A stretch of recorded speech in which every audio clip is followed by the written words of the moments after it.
organised chaos would be probably a polite way of describing it. It was chaotic at the hospital in that there were just the sheer volumes of people that were coming through that we're not used to. We're a small rural hospital. We might see in the course of a normal Saturday 20, 25 people come through our urgent care department. On that 24 hours immediately following the start of the fire, we saw over 120 people. And we just couldn't fathom the volumes of people that were coming. We then had to get our head around with, well, where do we put all these people for a start? Have we got the supplies to look after these people? These people need fluids, they need food, they need a listening ear. In a lot of the cases, these people, yes, they needed physical attention, but they also needed emotional attention. They wanted to talk, they wanted to tell us their story.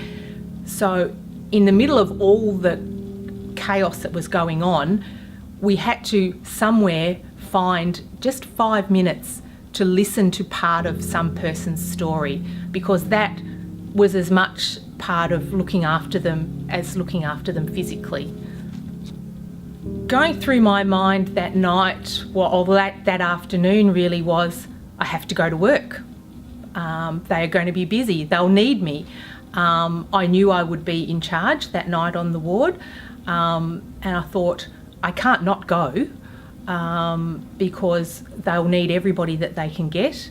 They'll need experienced people, and at that stage I'd been there for 10 years. I was a senior nurse and after-hours coordinator, and I thought not only do they need me physically to be there, but they need senior people who can make decisions.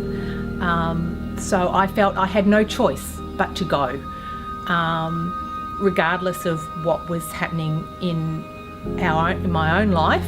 And at that point we had evacuated our own home with my husband and 2 children. But I knew I had to go to work. That's what I do. I'm a nurse. When you go to work, you've got to go.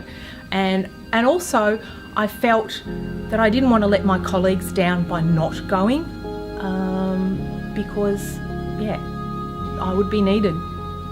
I think it's incredibly difficult to maintain that level of empathy and professionalism and all those other things that we do automatically as nurses. In our day-to-day working life, we do it automatically, but in a high-stress situation like that, where we've all got our own issues and our own stuff going on in the backs of our minds, it's very difficult, but it's what we do as nurses. We tend to put ourselves at the bottom of the list, and it's always our patients come first.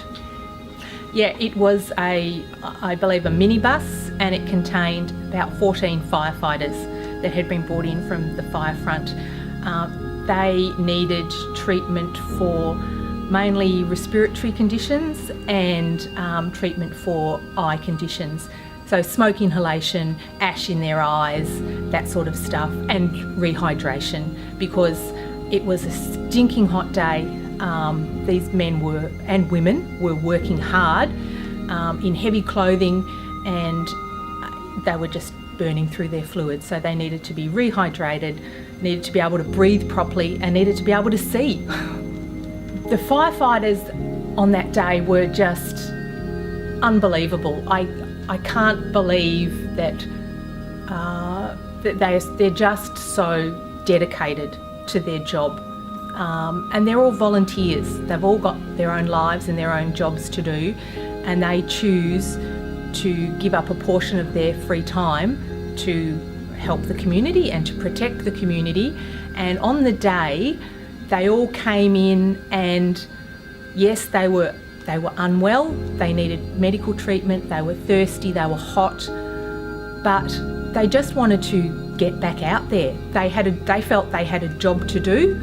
they wanted to be patched up and to get back out to fighting the fires, because they knew they were needed. Like we knew we were needed at the hospital, the firefighters knew they were needed back out at the fire front. And they weren't angry, they weren't upset, they were actually in quite good spirits, a lot of them, but they were committed to doing their job.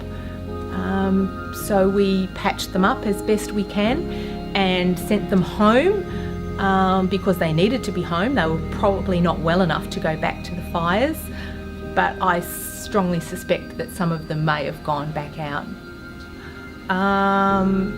Made me realise just how significant our job as nurses is, and how tied to the environment our job is. We can't separate what we do from the environment around us. They're intertwined.